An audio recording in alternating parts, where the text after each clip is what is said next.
Oke, selamat sore rekan-rekan teman-teman semua. Kita akan mulai pembahasan mengenai IPO. Parade IPO di bulan Januari tahun 2023 ini alias IPO awal tahun. Kemarin saya sempat membuat video pada tanggal 6, lalu untuk Senin kemarin tanggal 9 saya kebetulan berhalangan untuk membuat video.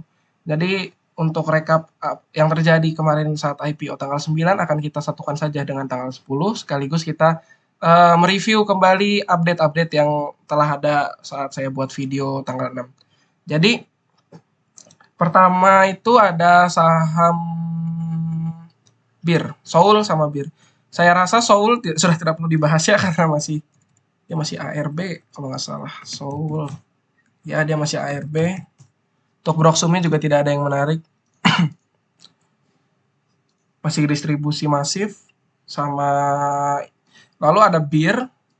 BIR ini seperti saya sebutkan pada video saya tanggal 6, kemungkinan dia akan cocok sebentar untuk scalping, dan itu terbukti tanggal 9 dia sempat volatile ya. Lalu untuk broker Sumeri sendiri, BIR ini ada yang sebenarnya dia ada big fund yang nampungin kalau kita lihat. Ini menarik. Menurut saya ini menarik. Lalu kita bisa lihat di seller ada YP, PD, XC, KK, semua retail kumpul jualan di situ. Sepertinya BIR ada yang ngumpulin, tetapi karena yang ngumpulin ini seperti kelihatannya big fund, ada CS, Credit Suisse. Cuman Credit Suisse di sini bisa aja Credit Suisse lokal. Jangan pernah percaya broker-broker foreign yang main di saham baru IPO, saham gorengan, apalagi ini baru IPO. Jangan pernah langsung percaya. Ini menarik, tetapi mungkin untuk outlook saya untuk BIR ini akan jadi saham lelet dulu karena bandarnya masih ngumpulin. Tapi so far menurut saya BIR menarik. BIR menarik dari segi akumulasinya juga menarik dia. Post IPO-nya menarik masih BIR. Cuman untuk saya BIR sepertinya akan jadi saham lelet dulu. Jadi cara trading di situ mungkin buy on breakout aja ya. Lalu lanjut ada apa lagi? Ada Elite. Nah, Elite ini yang menarik. Elite saat itu saya di video saya bilang Elite ini sudah tidak ada harapan, underwriternya guyur terus, tetapi hari ini dan kemarin digoreng sahamnya. Lalu mungkin banyak yang bertanya-tanya kenapa digoreng. Elite, tapi menurut saya Elite itu masih sangat buruk. Masih tidak ada alasan untuk trading di Elite. Underwriternya guyurnya masih sangat masif. Kalaupun tanggal 6 kita remove, underwriternya masih jualan. Bayarnya juga XC, YP, PD, CC. Ini tanda-tanda buruk untuk post IPO Elite. Underwriternya udah untung, underwriternya udah bisa jualan di mana aja. Literally dia bisa jualan di mana aja dan masih untung. SFMG, PC, XA seperti ini, PC, SFMG nomine semua. Mungkin MG ada big player ya, tapi PCSS menurut saya ini nomine. XA-nya udah untung besar. Dia IPO amount-nya mana Elite? IPO amount-nya 5 juta lot dikali harga IPO dikali harga IP-nya 120.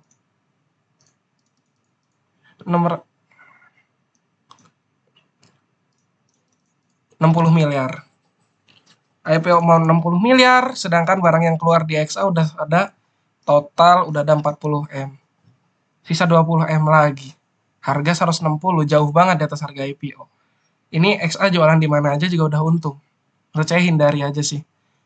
Ini kemarin dibuat volatile, dibuat naik, kayak cuma buat mancing retail. Terbukti ya hari ini retail banyak banget yang dikarungin. XCP, DC, CYP, XL, KK semuanya net buy, belinya banyak-banyak juga. Ini berbahaya sih. Elite sudah sangat tidak menarik menurut saya. Cuma nanti bisa aja jadi menarik lagi, cuman untuk saat ini ada baiknya Elite itu dihindari dulu. Lalu next ada CBPE. Ini yang sempat saya kemarin mention di tanggal 6 itu adalah mungkin bisa jadi rocket stock. Kenapa? Karena underwriternya akum lagi. Lalu di tanggal 6 saya juga bilang mungkin ini bisa menarik, tetapi kita harus lihat dulu ke depannya apakah CBPE ini masih diakum atau tidak. Dan jawabannya adalah masih diakum. Dari tanggal 9 kemarin underwriternya masih ngumpulin barang. GR, PD, CP, CC, YB, MG, AZ, ini semuanya bukan retail. Paling PD-nya yang retail. Tapi PD-nya ada kemungkinan dia big fund. Tapi menurut saya masih bisa retail. Yang paling penting di sini adalah kita lihat top seller ya, YP, retail jualan masif, 1,4 miliar, semuanya dijual sama retail. Artinya retail udah banyak keluar di saham ini, di 150 harga IPO-nya, dan yang nampungin adalah underwriter sendiri, GR. Dari tanggal 9 kemarin, GR masih nampungin. Kalau kita tarik sampai tanggal 6, GR-nya udah punya barang banyak. Menarik ini, karena underwriter ngumpulin barang lagi, dan IPO amount CBPE sebenarnya nggak terlalu besar. IPO amount CBPE itu cuman ada sekitar 2 juta lot. Iya, cuma hanya 2.700.000 lot. Sedangkan GR underwriter udah ngumpulin 400.000 lot. Itu belum termasuk barang yang belum dikeluarin dari IPO. Menurut saya CBP masih menarik. Lalu ada satu saham lain yang menarik, yang masih dikumpulin sama underwriter, itu ada Suni.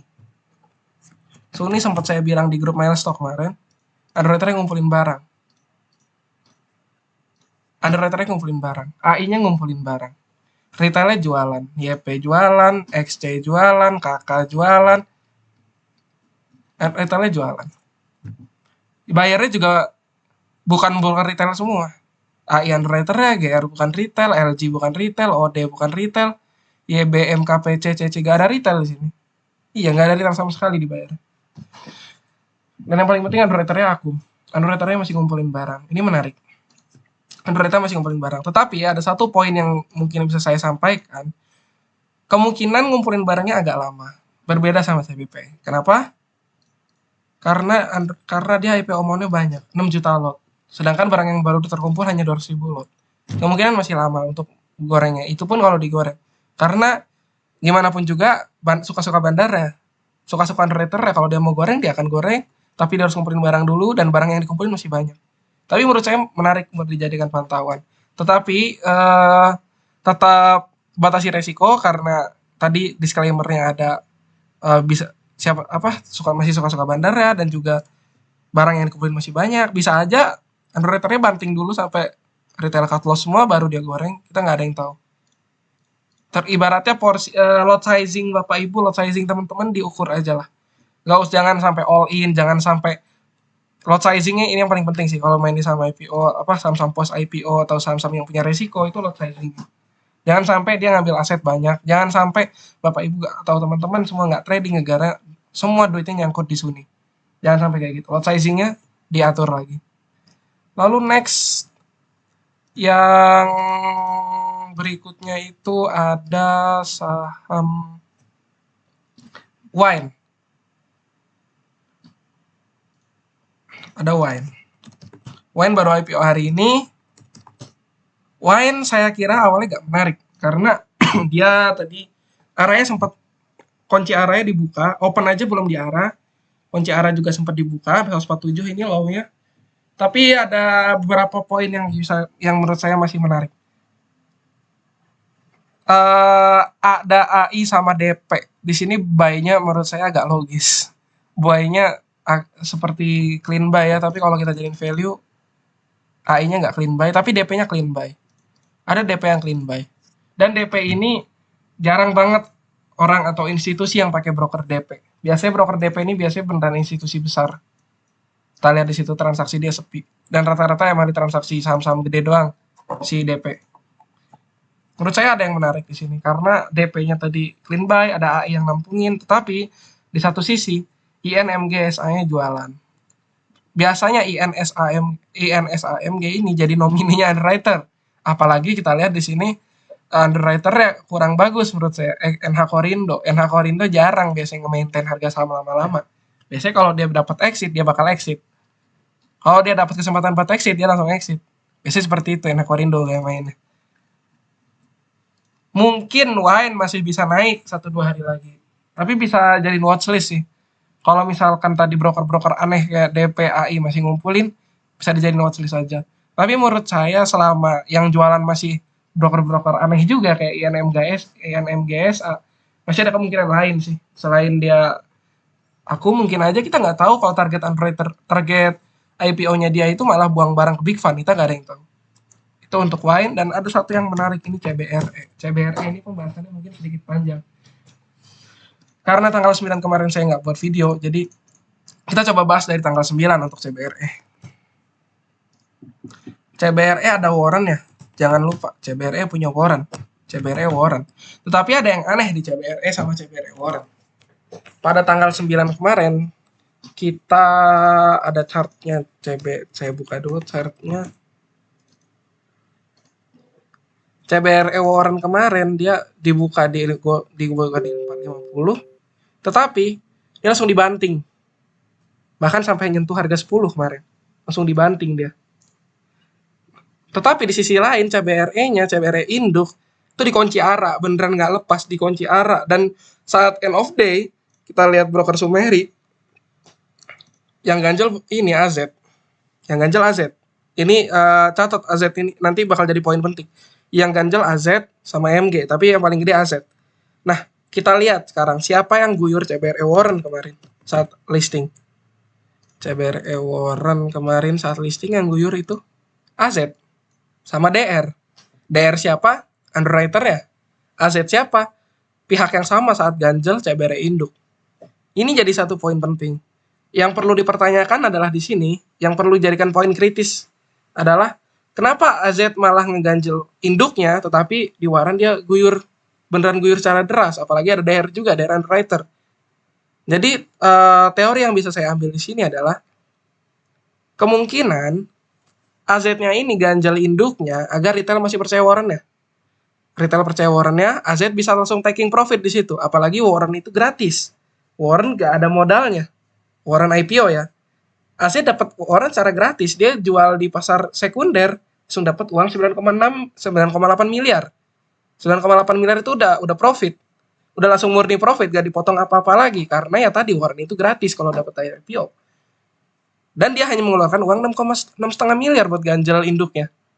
Dan gak mungkin dong dia dapat warrant tapi gak punya induk. Pasti dia punya induknya. Dia juga tentu saja ada floating profit di induknya, dapat dari IPO plus ganjelannya dia.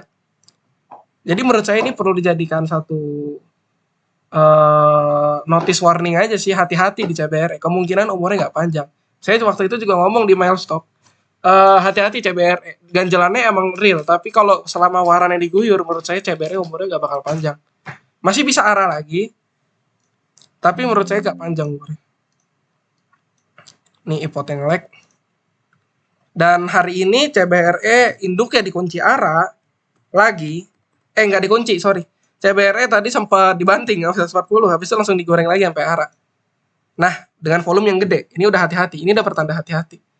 IPO amount dia cuman 7 juta lot. Sedangkan hari ini barang keluar udah setengah ya. Udah 3,3 juta lot. CBRE warrant hari ini juga diguyur. Barang yang keluar banyak juga, 8 juta lot. Sedangkan hari ini CBRE warrant itu diguyur lagi. Sama siapa? Ada underwriternya, ada MG, ada GR. MG, GR-nya nggak mungkin retail. Bayarnya XCPDKK. Kalau kita tarik dari kemarin, CBRE warrant udah distribusi masif. AZT jualan banyak, DR-nya juga udah guyur. Underwriternya sendiri ngeguyur. IN, HD, SA jelas bukan retail, broker zombie semua. PC, RF, SF, AO juga broker zombie, PPG. Ini beneran udah jelek warnanya. Beneran gak ada beneran broker zombie semua di sini yang rata jadi seller. Bayar ya baru muncul retail semua. Dan CBRE hari ini, CBRE induk hari ini juga sebenarnya broker Sumerinya jelek. Diguyur lagi. Apalagi AZ yang kemarin ngeganjel udah jualan. AZ yang kemarin ngeganjel dan udah take profit di warrant ya. Sekarang mulai cicil-cicil take profit di induknya. Bayarnya siapa? Retail lagi. Tapi meskipun ada satu poin menarik ya di sini, underwriternya buyback nih DR. Cuman menurut saya ini DR-nya kuat mancing. Bisa aja dia cuma tuker-tukeran barang. Pakai nomine dari DR buat mancing, tapi abis itu di MG INAZ dia guyur. Gak ada yang tahu.